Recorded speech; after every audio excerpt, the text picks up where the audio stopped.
Ladies and gentlemen, welcome to another episode of In the Hopper. My name is Akeem Brown. I'm your host. And today, on today's episode, we have a very special announcement because not only is it the announcement of my latest startup, Ballpark Development, but I'd also like to interview and have a conversation with my co-founder, Ndidi. Ndidi, welcome to the show. Thank you very much, Akeem. It's good to be here in the Hopper. I've been hearing so much about this. I've listened to a few of your, former episodes, and it's good to be here. It's going to be a good show because it's an interview and it's a conversation. I wanted to talk to you about a little bit about your background, and I also wanted to kind of have a conversation about what Ballpark Development is, what we've been working on for the last almost a year now, coming up on a year at the end of March, and what people can take away from this episode as far as like what to get excited about, what we're developing, and kind of the technology and real estate worlds colliding. So how about we start with a question about who you are, Ndidi, because it's not, this is your kind of entry to the world as far as like what the Ballpark Development Experiment startup is and who you are.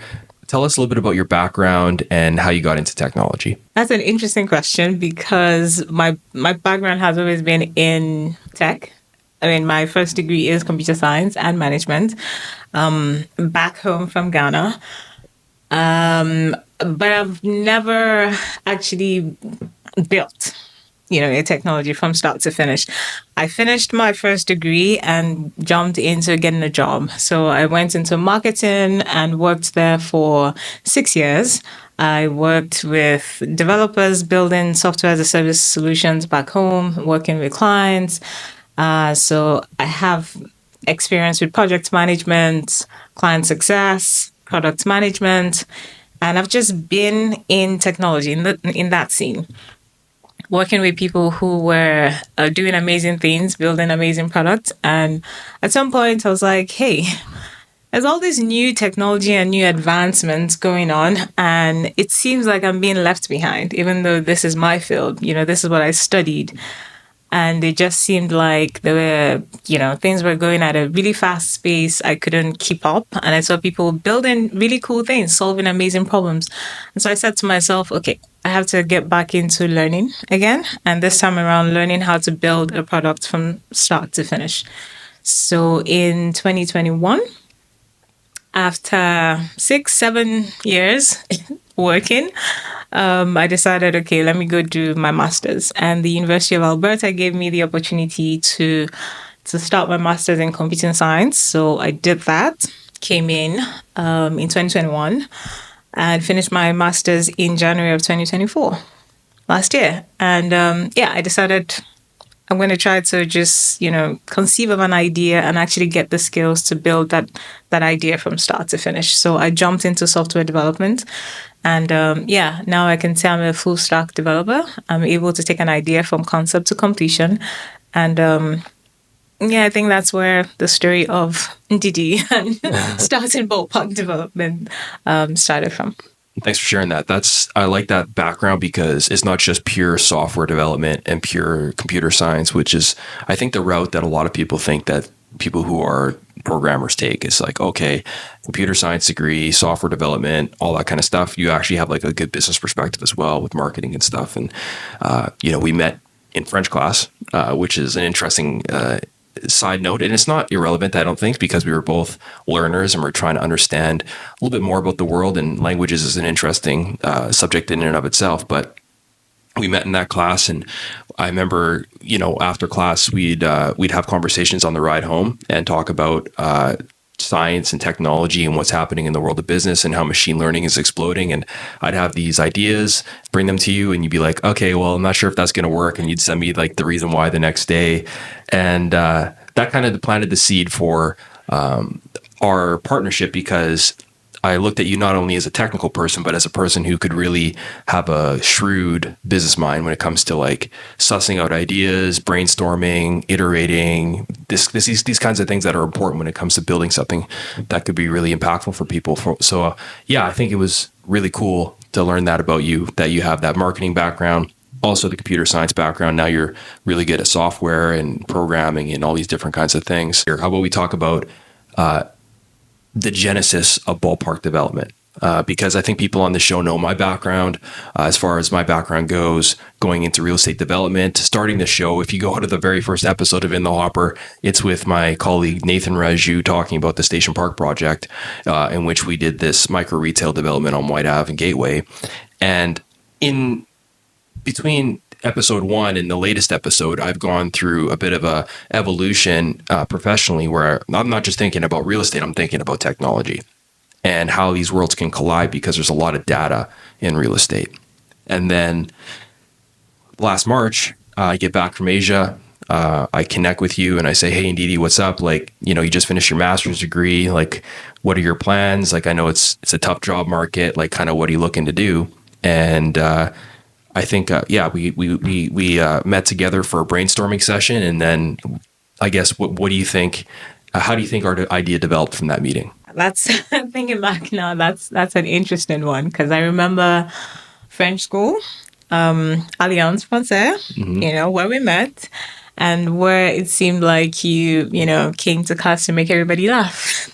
Yeah, it was definitely something new, because he'd come to class and just be Akeem. Pretty much. Those who know him know what that means. Just, vibe and jive with everyone. And it seemed more like he was focused more on, I don't know, just bringing in some good feel energy in class, more than learning the French. But he did learn a few French. Oui. and, and yes, I remember the ride home where we talk about machine learning and many of the solutions and the technology that was out there, and your curiosity, just, wanting to build a product that would do everyday tasks, like taking out fillers from something you had recorded. And I remember sending you a few materials to say, I think something like this already exists, except you're trying to do something specific, take it from a different perspective. And I remember you coming back from Asia and inviting me over for this brainstorm session where we will talk about what problems existed out there in the world, and what solutions we could bring to the marketplace. And it was good that we also aligned on the fact that we shouldn't just be building something for just building's sake. Yes, the technology is out there. Yes, we have data, big data right now, especially in real estate. With your background as well, you were also interested in doing something in that line, in that sector. Not just that the technology now exists, the compute, the storage, but we want to build something that solves an actual problem. So focusing in on what are some of these problems that everyday people face, what's actually important to people, instead of just bringing in another product just because we can, right? Yeah. So I remember that conversation really well. And I remember us going through a few problems that existed in Canada. Yeah. One of the major ones was the housing crisis. And being someone who already faced challenges getting my own place when I migrated in 2021, it was sort of like, I'd say, an intersection, something that you had a background in and a problem that I had already encountered. So it seemed very fitting, I'd say, to go down that direction. And you go on Google, put up a search for, the housing crisis in Canada, and you were overwhelmed by just the sheer amount of not so positive news that came out, from that direction.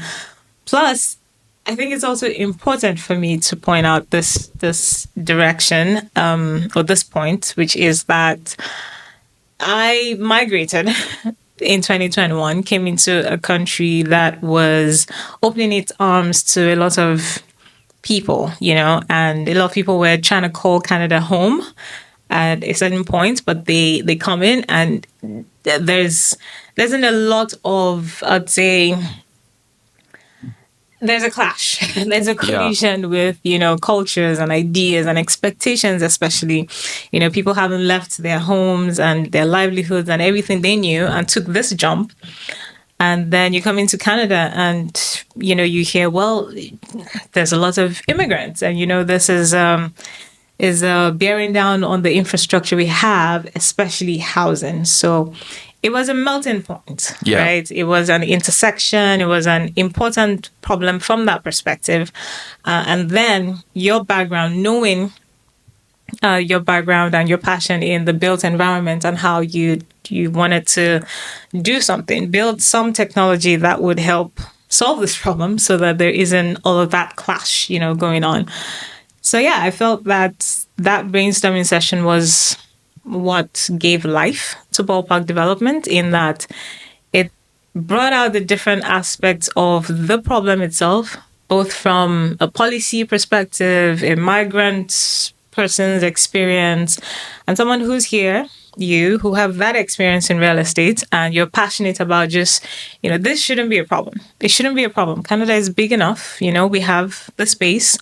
And if we're welcoming people because we need to, then that's good. But we also need to welcome people and build, the infrastructure that would help these people make this place home. Yeah. And not, cause the clashes that we're seeing today and artificial inflation, in the housing markets, making it difficult for people to acquire homes or to build home or to even just find accommodation, whether you're single or you're a family. So it was a very important topic, and it was an important problem, and it still is. And perhaps I think that's why we got into really, this path, so the brainstorm session talking about, okay, what do we know about the problem? I think that was like the first step we took, talked about how more people would still keep facing this problem if something is not done. Okay, so we know enough about the problem. What do we know about the solution? If we wanted to build a product today, how do we go about it? What exists? What can we leverage? What tools, what data exists out there? And how do we streamline a product and bring value to people in this field such that we can actually create a solution to an important problem? And just to double click on that problem, the housing crisis effectively means housing is too expensive. There is supply on the market, but because there's so little supply, the supply and demand curve is just completely out of whack. And houses the housing prices houses cost too much, point blank period. And to alleviate that, we were brainstorming about, okay, so how do you increase supply? How do you put more homes on the market? How do you fix that curve so that people can actually start affording homes again? Well, you have to build more homes, and I think that's an obvious question to a complicated. That's an obvious answer to a complicated question where it's like, okay, so how do you build more homes? Well, who builds the homes? Well, it's the home builders and the developers. Well, what are some of the problems they're facing? Well, there's a regulatory environment that's very complex. It's hard to find deals, to do deals, to find lots, to build on lots. And it's very it's complicated. It's expensive. It's a very tedious part of the acquisition cycle of actually finding and developing real estate is very old school. It's a very old school industry. So there's a lot of opportunities there, but it's not clear as like how to actually make those solutions ready to the market and easy to access. So I think you and I started there. Houses cost too much. How are developers finding and acquiring real estate to actually develop? And how are they actually doing this in a timely manner? So I think that was our first maybe assumption. And we went to go test that assumption. And that would have been late March 2024, where we went out to effectively find out in the next 2 or 3 weeks, how do developers find lots to do deals and develop homes for multifamily or single family housing. And that was kind of what we set out to find. And it was quite shocking what we found out in the following months. And, obviously we didn't do everything right at the beginning, because between March and May, we talked to a few developers, but we were still making a lot of assumptions about like what the actual problems were. And then we went into building an MVP and that whole process. So how about we talk about the time span between like late March, when we come up with that brainstorming session and we set out on this mission to figure out kind of what the actual problem is and what kind of product we can build, which I think at the beginning was like a product that would help people find deals, help people find lots. But what would you describe that first 2 months like, as far as like what we were trying to do and what we actually did? Like, let's call it March to May of 2024. That was an interesting period. Because yes, we did make a lot of these assumptions. We even started with the renter side of things as well. So when we went to do a market analysis or customer acquisition, we asked renters as well just what their pain points were in finding homes. And, just give us feedback on, walk us through your process. How do you find homes? The affordability. What do you think about that? What would you like to see more? When you're looking for homes, what are some of the pain points? And then we spoke to the developers as well, and we got their feedback. And, because I think at the time we were thinking it'd be good to put a solution in front of the developers. Right now, just have them see what it is we're thinking, and then we can move in that direction. So if they give us feedback, then we can iterate, and then we can go from there.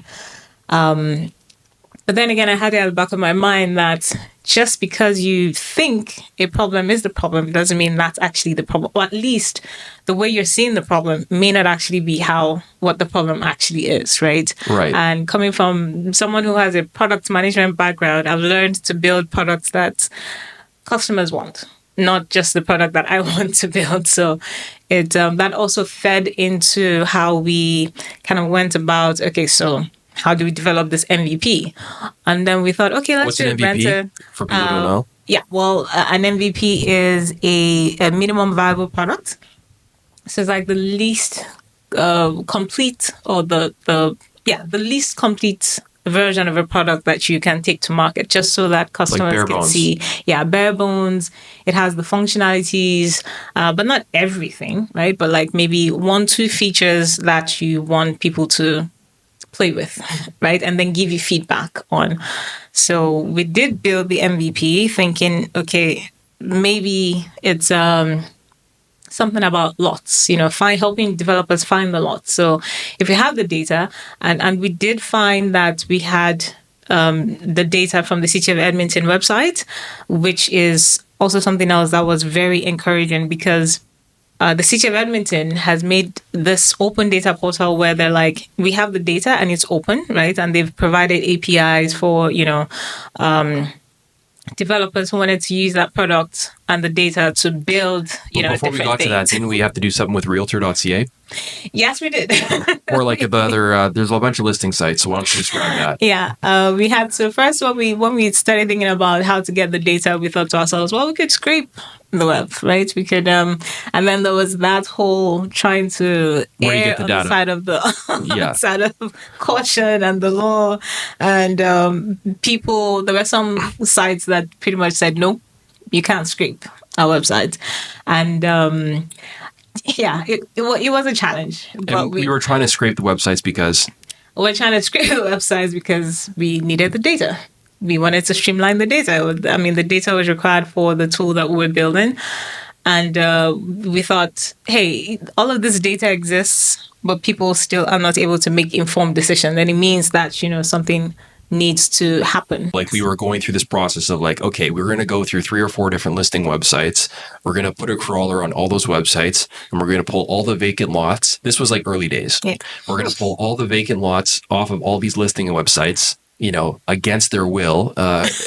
Not against their will, but we were effectively just like move fast and break things mentality, which is just like, listen, we're going to try to solve a problem. We'll link back to every single lot with the realtor and giving the website credit so they understand kind of where we found or where we source this information, kind of like what Perplexity and ChatGPT does that right now, where if you search something in those websites, they'll give you link backs to the actual article or to the list, to the page they got it from. So they're like almost like a bibliography in a paper. Yeah. That's what we were planning to do. And also there's no laws in Canada as of like 2025 February that forbid any kind of scraping from public websites. That's actually not against the law. So maybe the legislation changes on that because AI is moving so fast.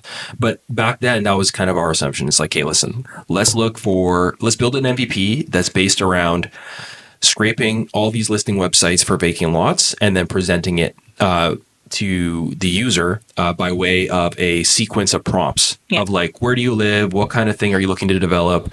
Okay, what kind of like how much?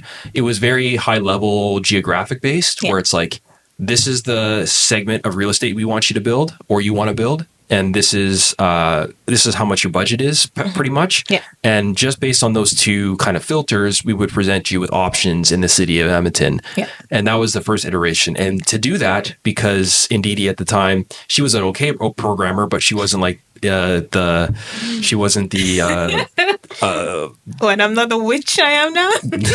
No, I wasn't gonna say that. I can't think of the word, but you just weren't as a great or as competent a programmer as you are right now. Like, you're really good at programming right now, full stack. Back then in March, May of because that's what I was a little bit confused about too, because like you have 2 computer science degrees. Yeah. So my assumption was like, okay, yeah, she can code. Yeah. And that's not the case. You learn a lot about theory, and you have to do Python programming classes, but you don't necessarily learn. And by the way, I did my own computer science class, and back in 2022, I went data science. Yeah, applied data science, and I had to do a Python course. I don't remember like most of it, but the point is, I thought like, okay, if I do some programming in a little 3-month course, you must be doing some programming in a 4-year undergraduate computer science and a 2-year master's program in computer science. Right. And that was still something that we had to outsource in the early days for the startup, because the MVP, like, you couldn't do that much programming, right? Yeah. Yes. That's something else, right? So a lot of the times people hear your degrees of computer science and then they just assume that you're a programmer. But that's not the case, right? Because computer science is different from computing science, right? Computing involves computational science, which is pretty much a lot of math and calculations and mapping and calculus and probability and statistics. Now, computer science also is not even programming. I mean, you could take a few courses in Java, in the language Java, or C# or JavaScript, but it doesn't mean that you're also a programmer, like a developer. You could understand the concepts. So there are different programming paradigms like object-oriented programming, for loops, control flows. You could understand like the meats of programming, but not be a developer. And with my master's in computing science, I was focused more on machine learning and data science. So I had moved into this realm of being able to train a neural network, right? A model that would help with classification or maybe image processing. That was what I did with my master's. You could also be very proficient at that and not still be a developer. Right. Right? Yeah. So it's one of those confusing things where computer science is a very broad field. It's very broad. You could be in the hardware side or the software side. If you're in the software side, you could be in the information development or management or control side of things and not actually be in the technical hands-on programming side of things. So there's just different parameters, different aspects of this whole field that you could be involved in, right? It's just like how I think medicine is also really broad. You could be a pediatrician, you could be an OB/GYN, you could be, in pathology. There's just so many different paths you can take also in computer science. So in those early days, I remember we had to formulate a pathway, a roadmap for the product itself. And then we had to go talk to people to build the MVP. Yeah, exactly. And you had some friends on LinkedIn, right? Yes. And so I put out this notification in a few channels, on Slack channels for the U of A, the lab that I'd been in, and then also on LinkedIn, and then just a few other places to get people who were interested in coming on board this ship with us, so to speak. And we had this idea that the product was going to be very bare bones, scrape data, and then just present vacant lots to developers, but then also have this retrieval augmented generation version, which is pretty much machine learning AI, but then with your own data that would, provide some kind of justification after it provides you with the lot. So you can say, here, this lot we think would be great as a developer. It's in this area. It costs this amount. We scraped it from realtor.ca or somewhere. And then our model was going to provide you with a justification for why you should go with that lot or not. Like an analysis. Yeah. So we're at the stage now where it's like mid-May, we got the MVP and we're starting to talk to some people like Alberta Innovates and a few other kind of like the tech community in Edmonton is very actually well established as far as like infrastructure. There's a lot of like programs and organizations that help founders in the early days. And we were engaged with a bunch of these groups like Edmonton Unlimited. We did one of their courses. We did the BBVA, Black Business Ventures Association. We reached out to we reached out to Alberta Innovates, Amy even. Yeah. And we had conversations with all these different kinds of organizations about this is what we're looking to do. And not that it was crickets, but it was just like, go ahead and, I think in the early days, people don't care unless you can like, if you can't even if you can't even build an MVP or sell people on the idea on your idea to the point where they can help you on your MVP,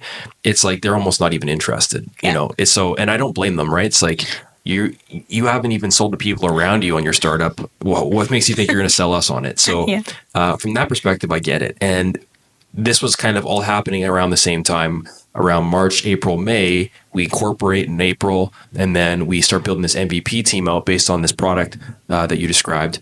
And we immediately start hitting some challenges with regards to like forming this MVP team, getting them on the same boat, trying to help them understand what we're trying to do. And it was a very scrappy enterprise. And I would say, and also during that time, I had some interviews on this podcast with Rainan and Chris, just to kind of do some more fact finding about like what developers are actually doing to find lots. So in May, I had Rainan on the podcast to talk about urban planning and ask him a few questions about how developers find deals. And then I also had Chris on later in July. But in the springtime, it was really just about getting that MVP built, no matter what. Yeah. And that once we had that MVP, then we could test our assumptions on the market. Exactly. So that was what the spring was about. And with the MVP, what we learned about building the product through that MVP process, what would you say were some kind of high level takeaways? I think we had prepared for, come what may, but then we didn't expect some of the things that we actually encountered, right? So formulating the MVP was interesting because, again, at this point, we didn't have like a clear direction, of what this product was actually going to be.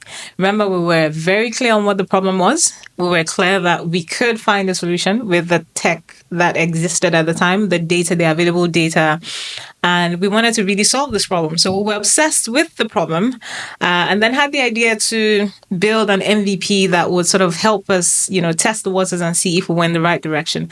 So we were actually formulating this product as we were going, which was, I'd say, against the typical standard of having a product idea and concept fully formed out, fully tested out, like you've taken it to market, the assumption, the idea, you've built like wireframes, and you've put it in front of a few people to sort of test out, do you think this would work? If we didn't do that. We didn't do that, yeah. And we didn't do that because we didn't have the money. We didn't have the resources, right? That's typically what a fully formed, a well-incorporated, well-formed company, with some funds, with some financial backing would do. Even the wireframes, though, we could have done that.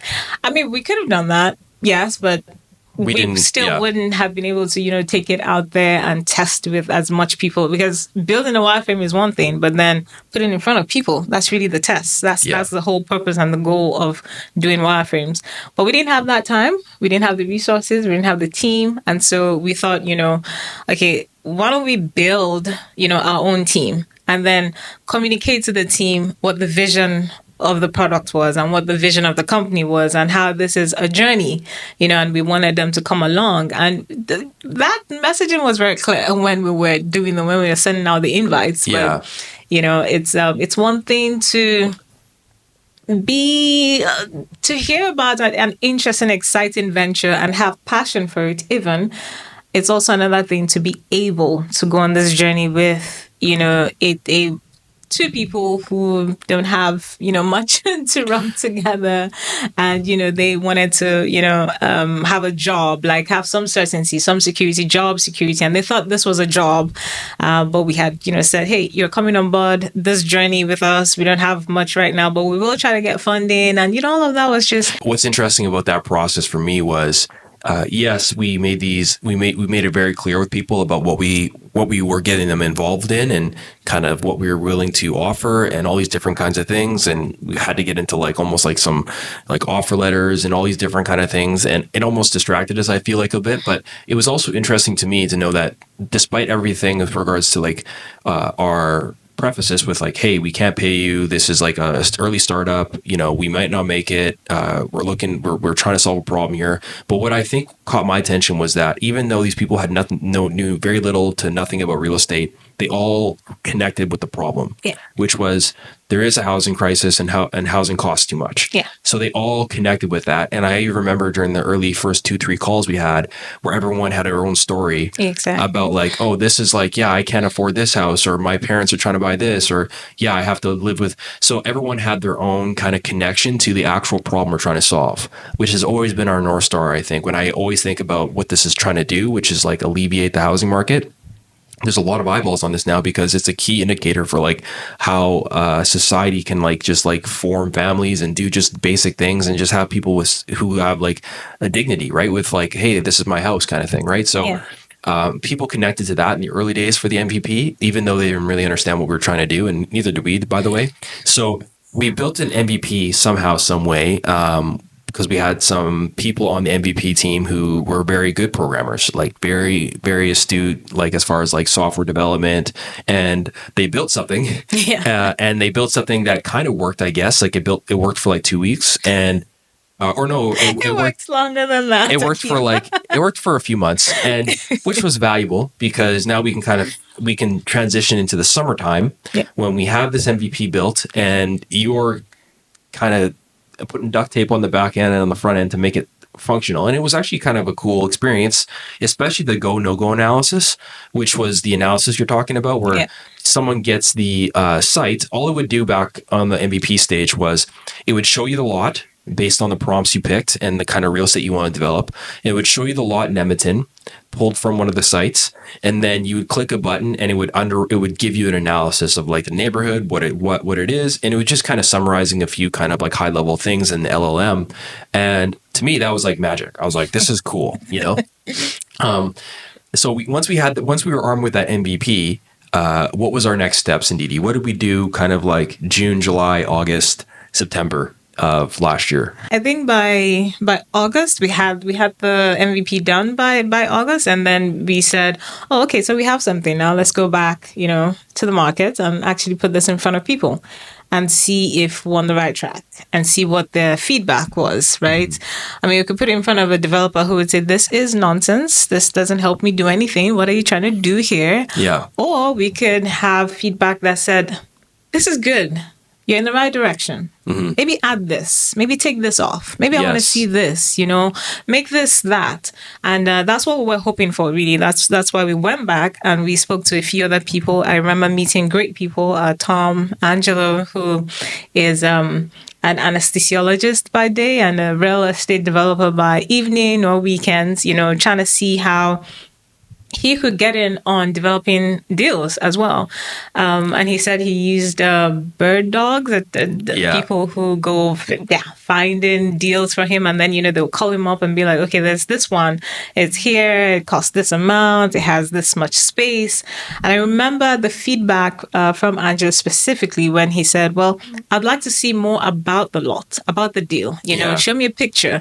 Tell me what the size is, how much I would be able to build on this lot. Tell me what it will cost me. Give me an estimate of what it will cost me, right? So that I'm prepared. So I know exactly what I'm dealing with here, because then that gives me the very first step. That's a complete first step for me as someone who's still new to the, real estate world and just getting into that field. So that clicked something in me, because from that day I started to see him as the model developer or the model customer for that segment. And I pretty much would, we started to approach the development further on with what would Angelo want to see in the product. He was like an archetype. Exactly. Yeah. So from August, we started to have those meetings and we got really good feedback. And then we looked again at the product that we had and we're like, well, this doesn't really do, what people are telling us that they'd like to see. This does just a little bit, just a little bit. And so we decided, okay, we have to build this thing. We have to actually build this. And again, it was like, the meetings reinforced the fact that we were on the right track. Yeah. There's a problem here. It's a very important problem. The solution is on this is in this area. You're in the right Yeah. tangent. And a few other things that we unpacked during that process that stood out to me. Angelo was awesome because he was just like I think it was the first demo we ever did. Yeah. And he talked about the first insight that he had that was interesting to me was like, I'm looking for deals because we kept saying lots to people. Yeah. And I don't think it was computing, but then, Angelo's like, yeah, I'm looking for deals. I'm like, oh, okay. Clicked in my head right away. I'm like, yes, people want to do deals. They don't want little empty lots. Like an empty lot doesn't mean anything to anyone, Yeah. right? So a deal is like an opportunity where it's like the financials make sense to develop where you can achieve the ROI you're looking for, right? So that is what we need to present to people. But then that presented a whole host of other problems. Like our Nathan Raju, one of our advisors, I worked with him at Belgen. He's obviously on the first episode of this podcast.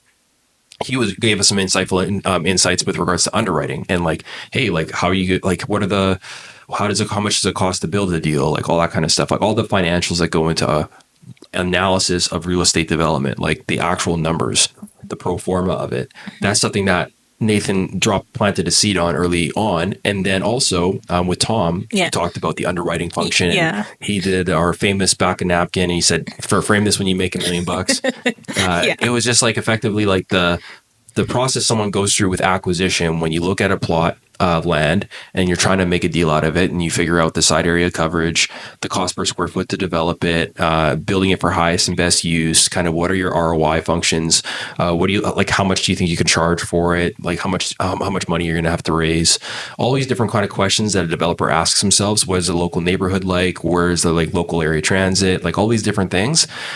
We were like kind of thinking to ourselves, okay, we're starting to paint the picture a little bit more. And then a big insight for us, which kind of took us down a rabbit hole that was really necessary, was the whole issue around permitting. Yeah. Because our early assumption was developers can't find deals to build housing because they don't know what all the deals are, or all the deals aren't readily accessible to them. So they have to like get these bird dogs and stuff like that. Mm-hmm.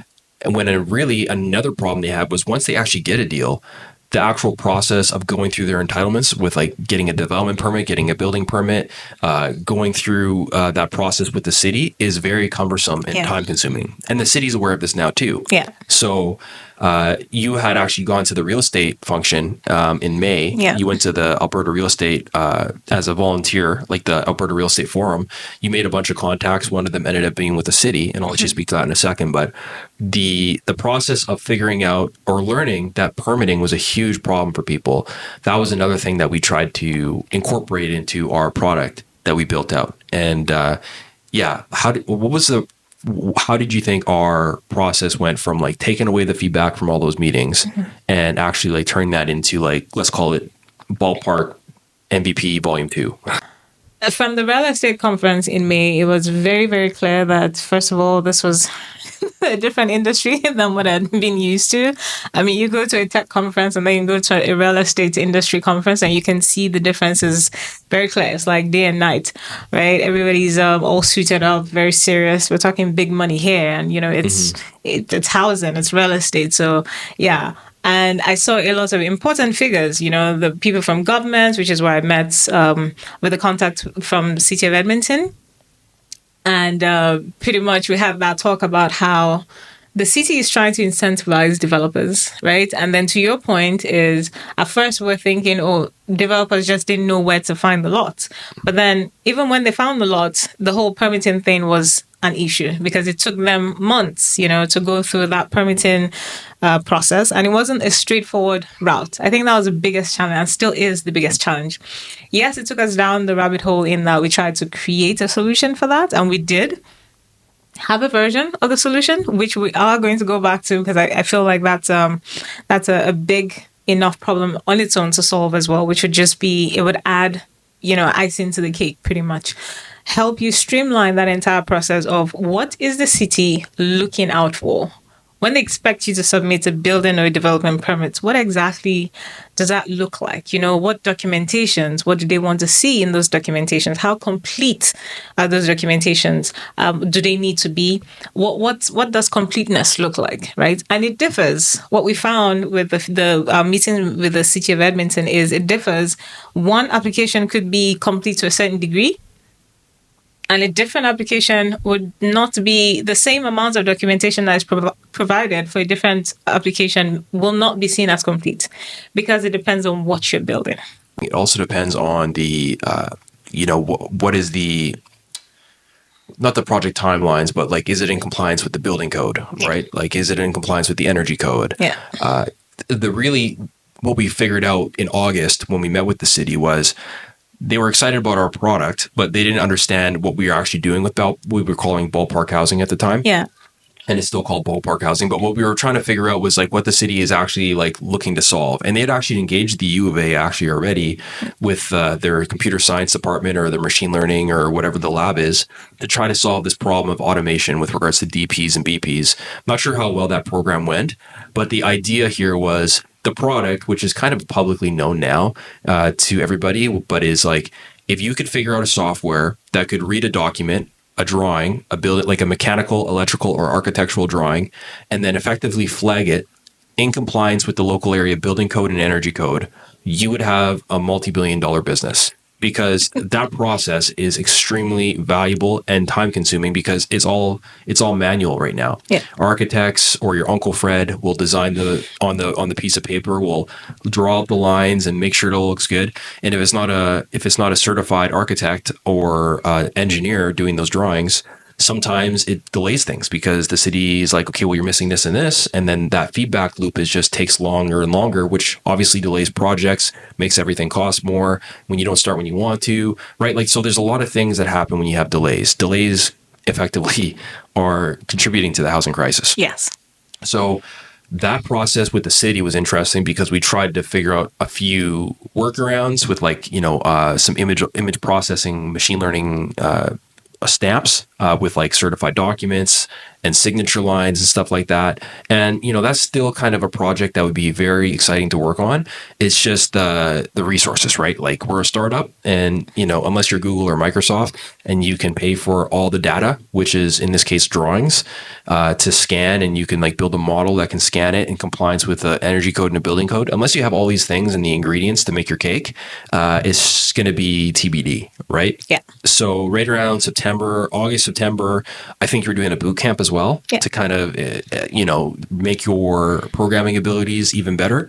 And we were kind of in between version 1 and version 2, maybe version 3 in the fall of 2024. So what was that timeline like? That I would say has been one of the most fulfilling parts of this journey, since we started in March of last year, because with all the coming into the fall from August, into the rest of the year, and the MVP team being like, hey, but what's in it for us? This can't be it. We can't arbitrarily just, wait on funding or feedback from customers and keep working on this product. That's not very sustainable for us.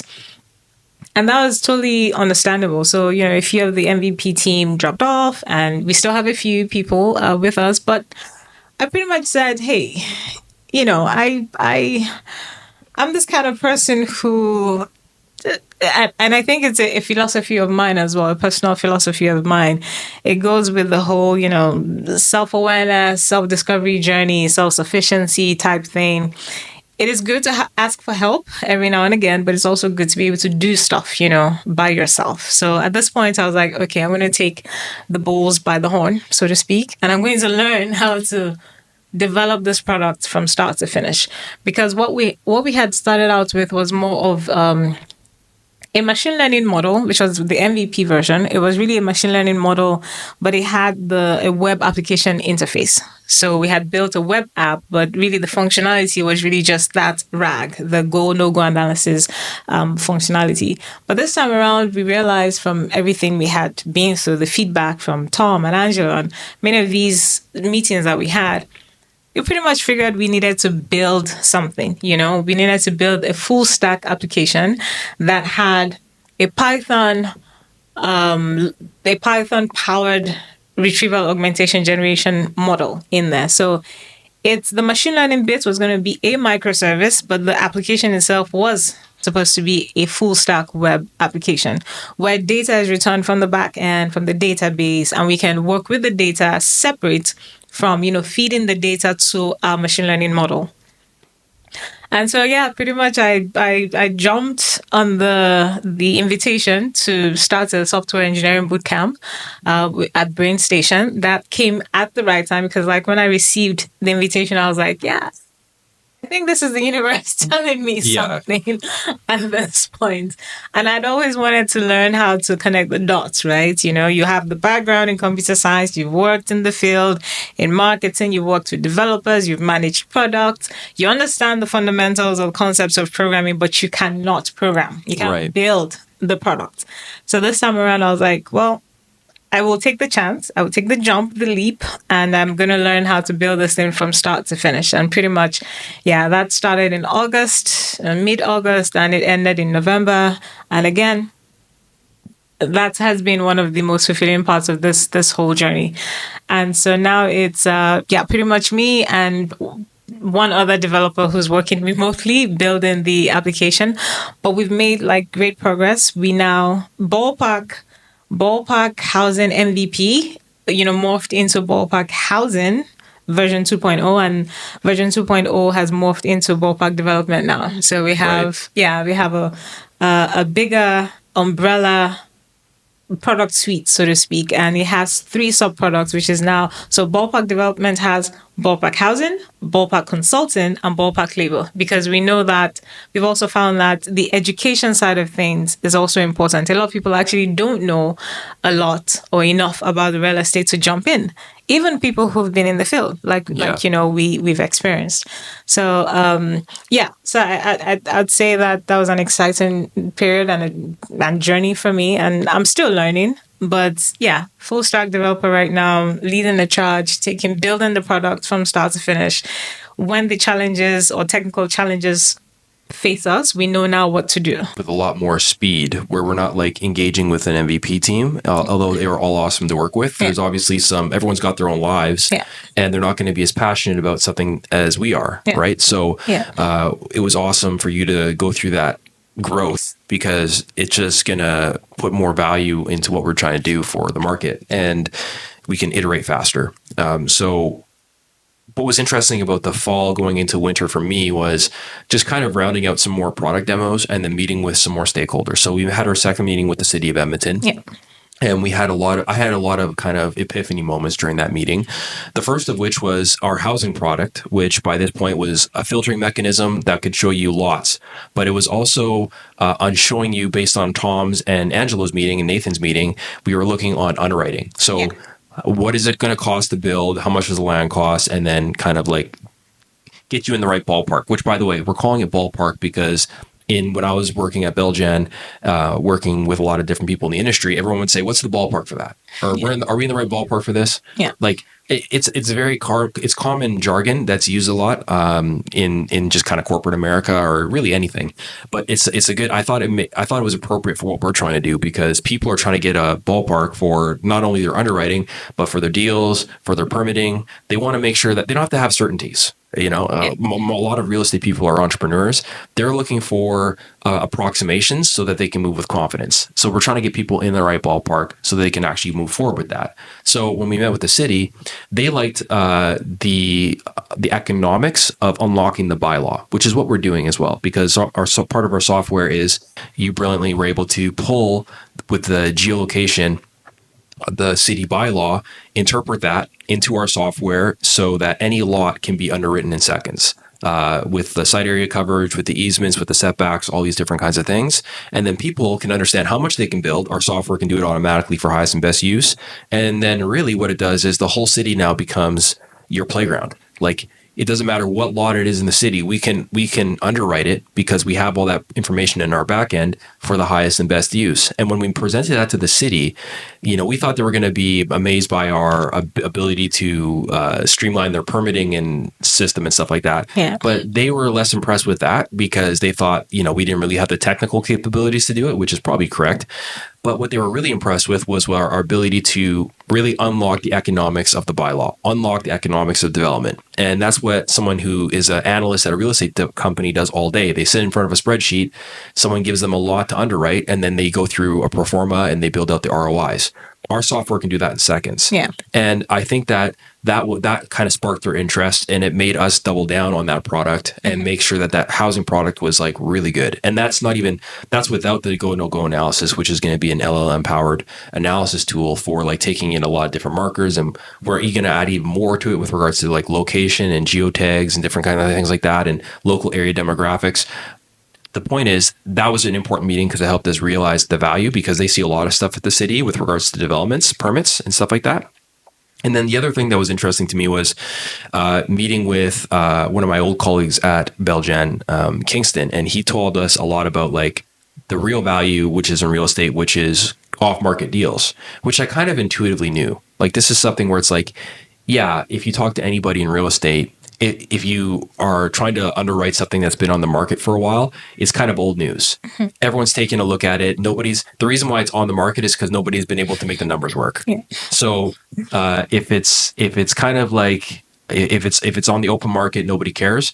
But it's the opportunities that are not obvious to people. Yeah. Like, for example, Station Park, that's a perfect example. Yeah. People have been driving down Gateway for 100 years in Edmonton, and nobody had thought to call up the owner of the MKT market and turn that plot of land in front of the MKT building into like a commercial site. Yeah. So the vision that someone who'd like a talented developer like Belgen had the vision to develop that site, we want this software to be like, help people uncover that vision for development in the city.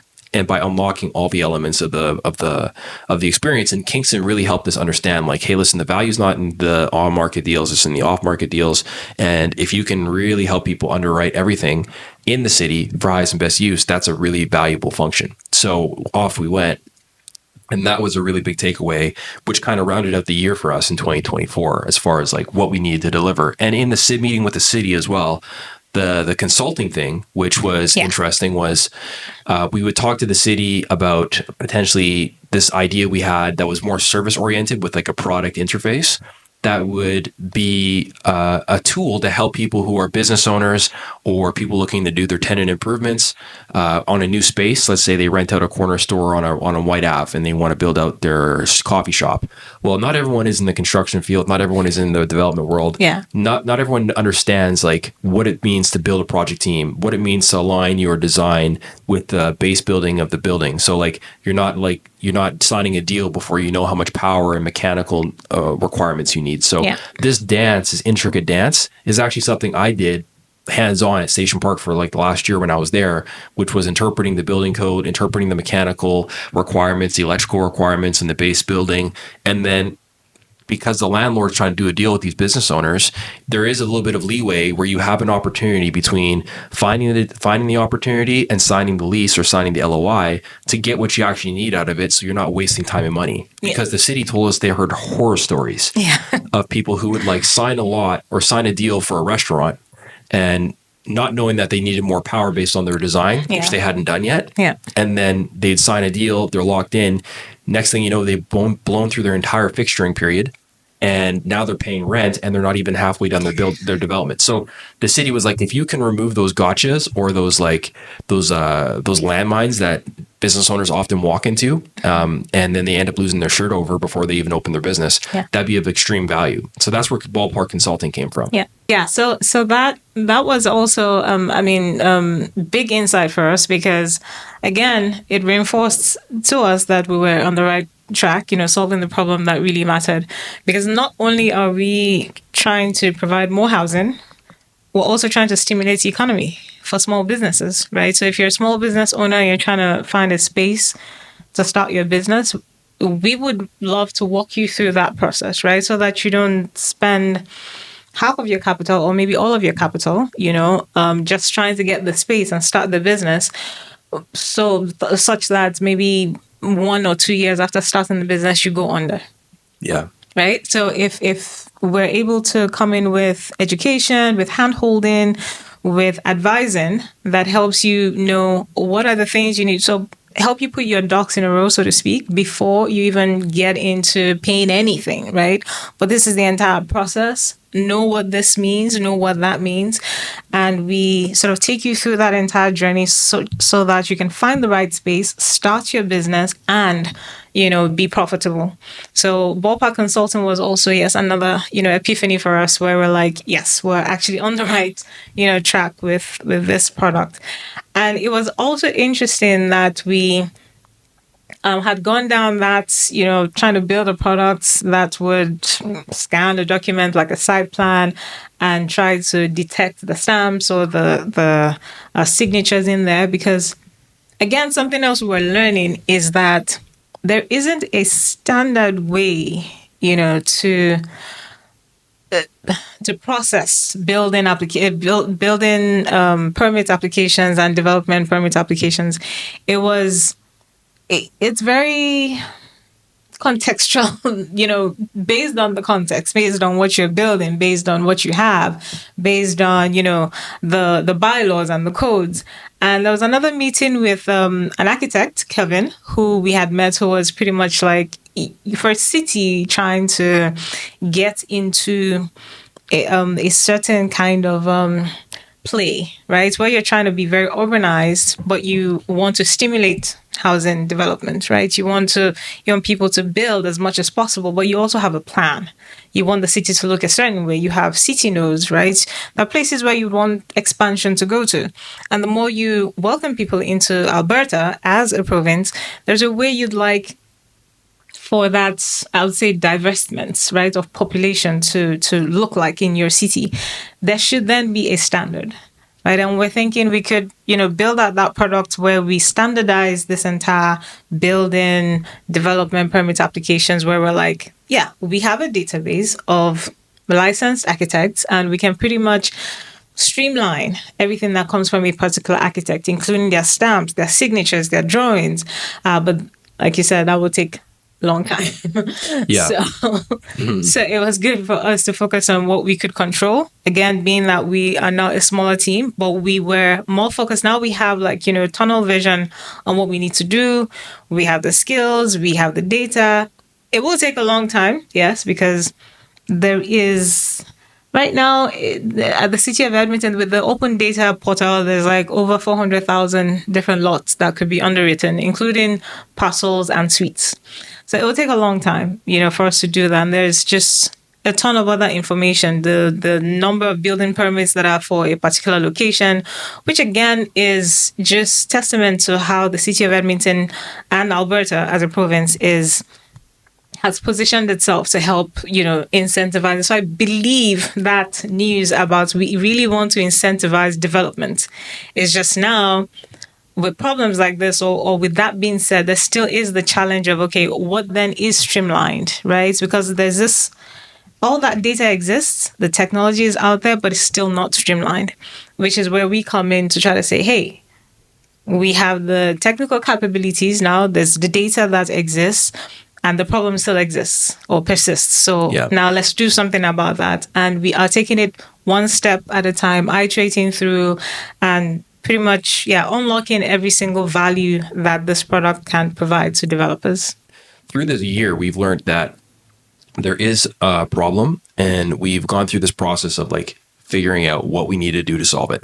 Yeah. And that's pretty much it in a nutshell. That's most startups, right? So I think it's been an exciting journey. And I think what we're on to now with regards to engaging on the city plan, overlaying that onto the product with regards to areas, nodes, corridors, transits, all these geographic locators that are relevant to people when they're doing their development analysis is going to be part of the product as well, which is exciting. And making that user experience super easy and fun and novel, and where you just kind of similar to Uber, you press a button and something shows up. Well, with our product, you're going to press a button and you're going to learn about real estate and you're going to see a deal, right? And I think that the practice of underwriting deals is something that is important for everybody to do in the industry, because it teaches you, kind of trains you on what numbers make sense. This makes sense here, doesn't make sense here. Maybe I can go and rezone this to something else.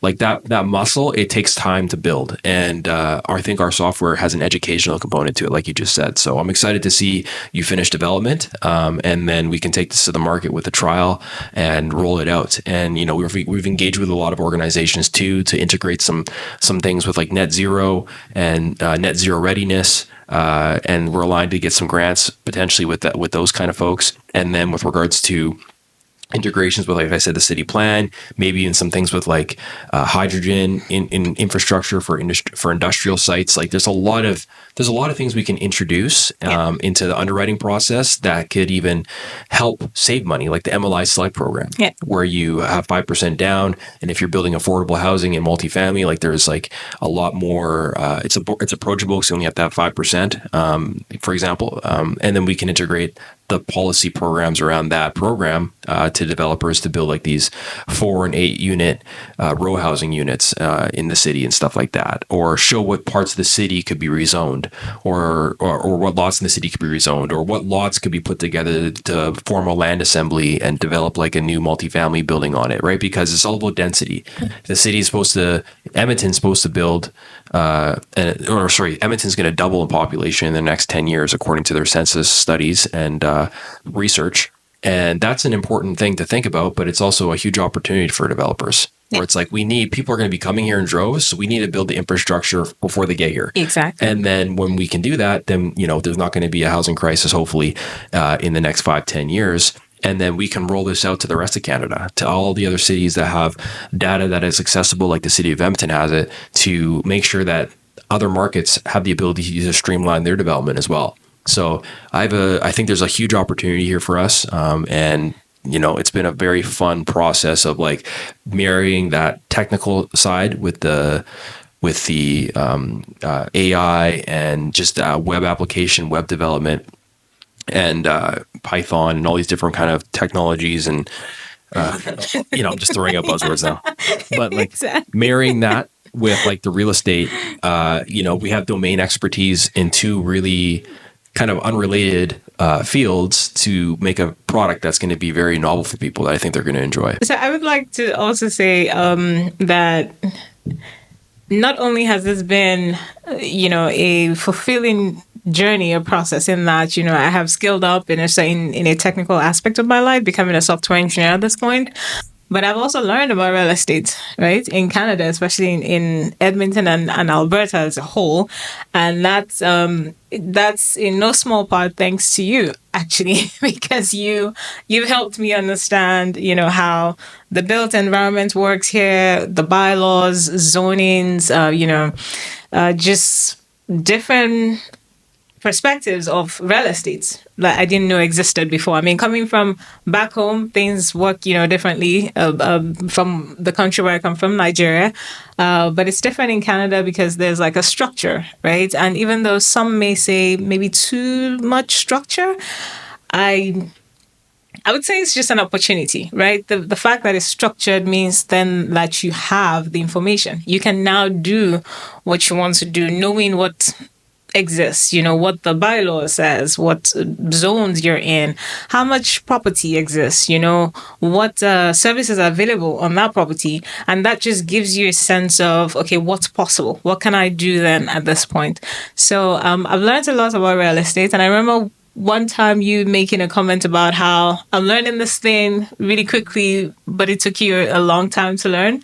I would say that that's because I have a great teacher. So okay. So thank you for taking me through the ropes and learning about real estate here in Edmonton and in Alberta. And I think we also figured out a lot of other stuff, right? As the regulations changed with this, even the MLS or the MLI program, which we didn't know about, but then, you went, studied it, and said, hey, it's this. It's very exciting. We should add it to the product. I'm like, okay, yes, let's do that. Even with the opportunity with hydrogen housing, right now, which again, you found out and, did that research on your own and found the opportunities or the possibilities for what the product can provide to developers with that trajectory. It's all been very interesting. But then again, like I said, it's great that I have the proficiency with software engineering, but all of this would not have been possible if you hadn't been there with your background, with your expertise, with your experience, and your passion for the built environment, just leading us through, just hand-holding us and pretty much guiding us and pointing us in the right direction. So thank you.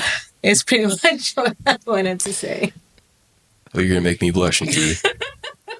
I would say thank you as well, because when I was in the middle of my Station Park experiment or project 3 years ago, I was interested in technology, and I have been for a long time. And I went to that school at MIT, did the applied data science course, and it's been on my mind for a while to learn about technology and how it works. And I really appreciate you taking the time to walk me through how the back end works, how these kind of systems talk to each other, how the data is organized, like, and make it so it's like layman terms for me, like explain it like a fifth grader. And that's been very helpful for me because now I can understand even more what we can do with the product from like a data perspective, or how we can integrate information into the UI and the UX to make it like really palatable and easy for people to understand, right?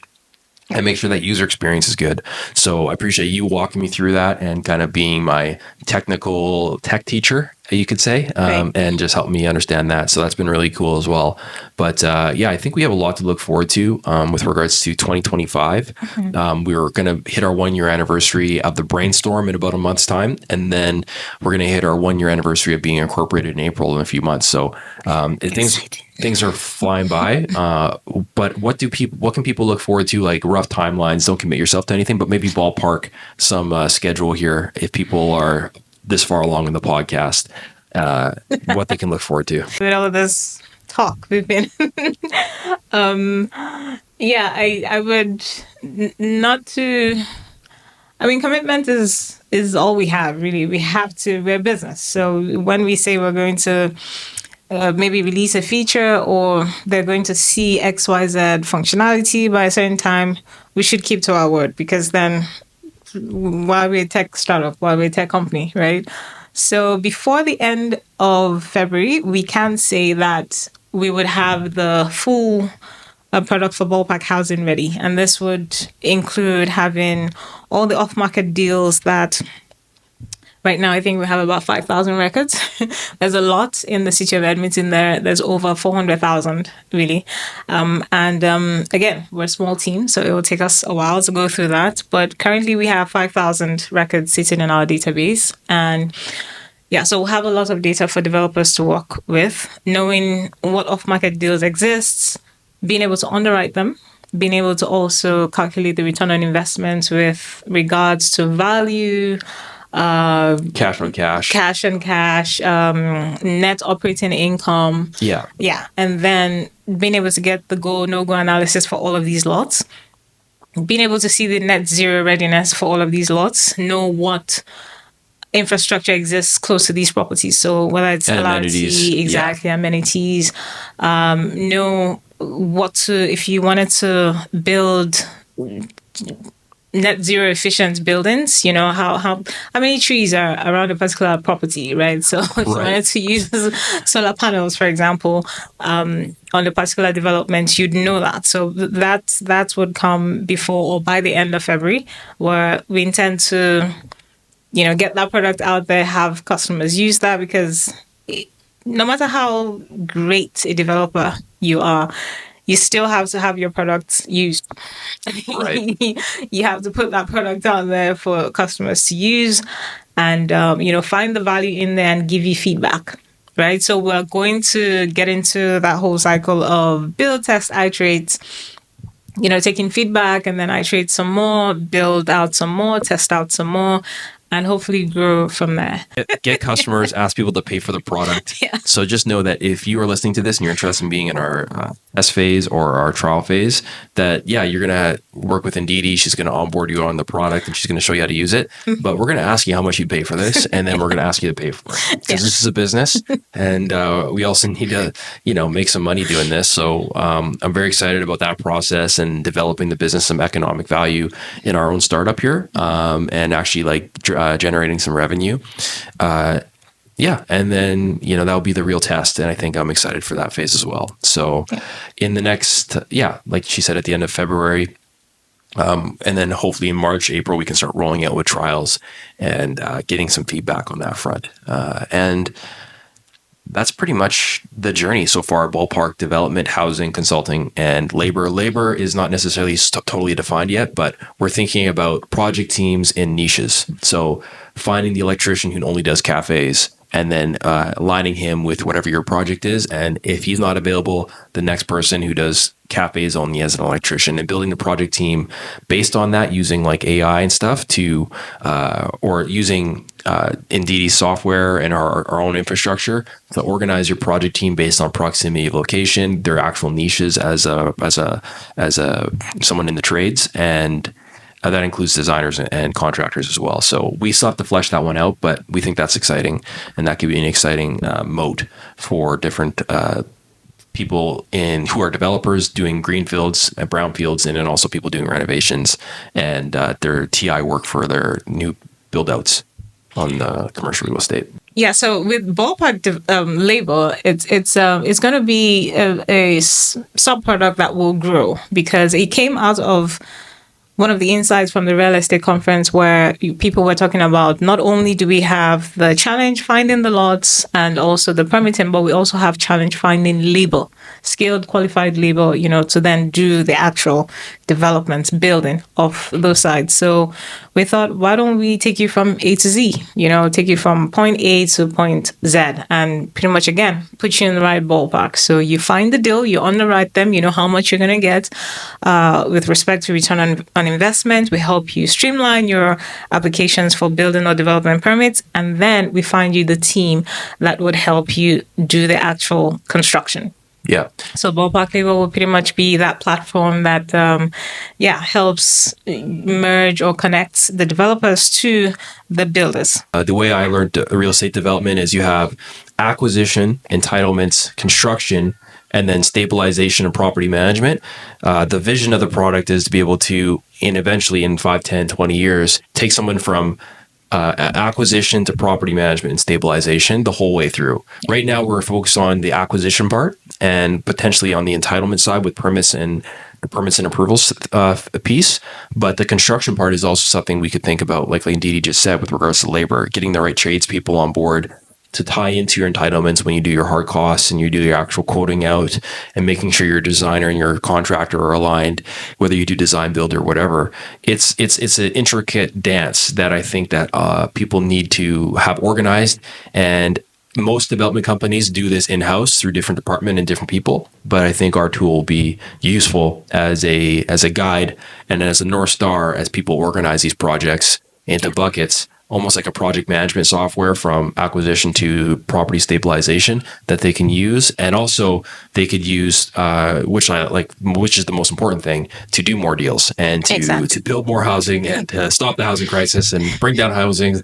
So Gen Z and Gen Alpha can actually afford a house one day. That'd be great. Are you Gen Z? No, I'm a middle-aged millennial. So Let's put it like that. Okay. But Ndidi, thank you for coming on the show. Anything else you'd like to share with the audience? Top of the mind, tip of the tongue. Thank you for inviting me to the show. It's been great here in the hopper. But yeah, thank you, Akeem, for inviting me. I just wanted to say that this has been a really great journey, learning about this whole sector, this getting into real estate in Canada, and the process of just building a product that would help solve an actual problem is something that I'm passionate about. I like solving real world problems. Not that there aren't other problems, but the real world ones that actually impact people living everyday lives, trying to live a life, a fulfilling life, right?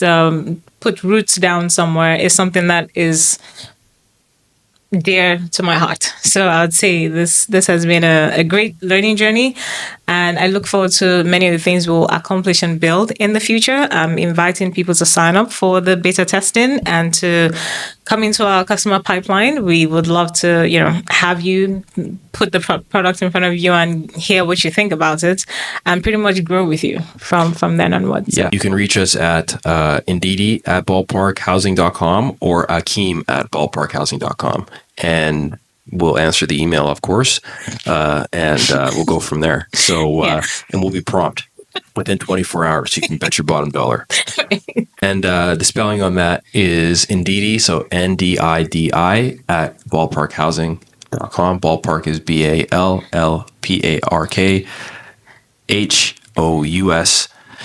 HOUSING.com. And the same would be for Akeem. You already know how to spell my name. But Really? How do they know how to spell your name? because they know me, they know the show. Right. And anyways, until next time, take it easy and hope you have a great 2025 and beyond.